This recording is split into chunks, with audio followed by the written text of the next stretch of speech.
In this era of economic uncertainty, New York's fine dining scene faces rising costs along with growing scrutiny over the prices paid by consumers. That's important if you're planning to travel up there. Richard Quest speaks to the owners of some of these restaurants to find out how they're coping. It is a tale of two cities in New York's restaurant industry, but nowhere is it the best of times. In one of the city's wealthiest neighborhoods, the Upper East Side, Chef Daniel Boulud's restaurant, Daniel, has a Michelin star and loyal diners. And in his several decades in the industry, he's been through a crisis or two. I mean, late 80s, I wanted to leave New York City. But it's difficult now. Yeah, but what makes me happy is that it's even more difficult in Europe, more difficult other places. Further uptown to Harlem, and Susanna Cotin has owned Lido for 15 years. Its prices are more mid-tier. It's elegant and comfortable in her words. But running the business side of the restaurant is anything but comfortable. Tomato prices have gone up like 25%, but it's not only tomatoes, it's vegetables, it's avocados, it's limes, everything is going up. The CEO of Boulud's restaurant group, Sébastien Silvestri, says they're seeing the same rising costs. High meat prices and increasing labor costs. And while a meal here can cost well into the hundreds of dollars, he says consumers won't accept simply paying a little bit extra. There's a lot of sensibility on the price, so that doesn't mean that if the food costs increase that you can pass it on to the customers. But I think ultimately it still comes down to the experience, the quality of cuisine, the hospitality, the service. This we cannot touch it. We just have to manage the business tighter. Through that strategy, Boulud's empire can endure. They have more than 20 restaurants around the globe, ranging from mid-tier to fine dining expensive.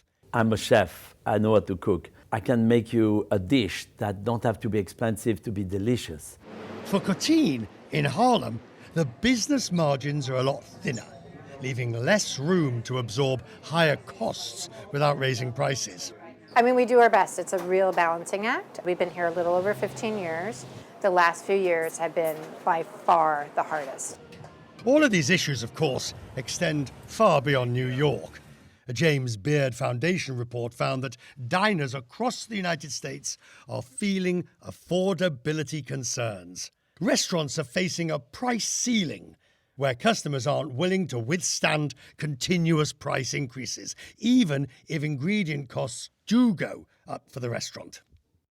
This is an experience, Cotin says, she's seen firsthand. We all know inflation is a really big deal, and people are more conscious of that, and therefore they either go out a little less or they're more price conscious when they do go out because their money has to just stretch that much further. Today's troubles are, of course, not as severe as the pandemic. Still, without government support and public sympathy, today's restaurant owners are forced to deal with the challenges all on their own, with whatever ingredients they may have. Richard Quest, CNN, New York. It affects us here too. We've reported on problems down at the River Market, different restaurants going in there, and the money that they're trying to spend to try and upgrade the pavilion and down in that spot. But I guess it's tough all over. You're just back from a long trip. Yeah. What was Europe like this over there? Or? I mean, I didn't talk to the restaurateurs, the business owners about those struggles because there was a language barrier, of course, that kind of got in the way a little bit. But I mean, my experience was great. If they are struggling, I couldn't tell. So they were busy. They were busy, yes. Not everywhere I went, but most places were. But probably being a tourist attraction, Paris, Yeah, But those I major mean, cities. my wife and I have cut back on going out to eat except for special occasions because it is expensive. It's easy to spend $150, $200 if you go to a nice restaurant that has quality food. You're going to pay for it. Yeah, we've definitely done the same thing. It's a special occasions type of deal now. Yeah, and DoorDash, and I know my son just always coming to the door with that. That's got to be doing something to restaurants as well. For sure.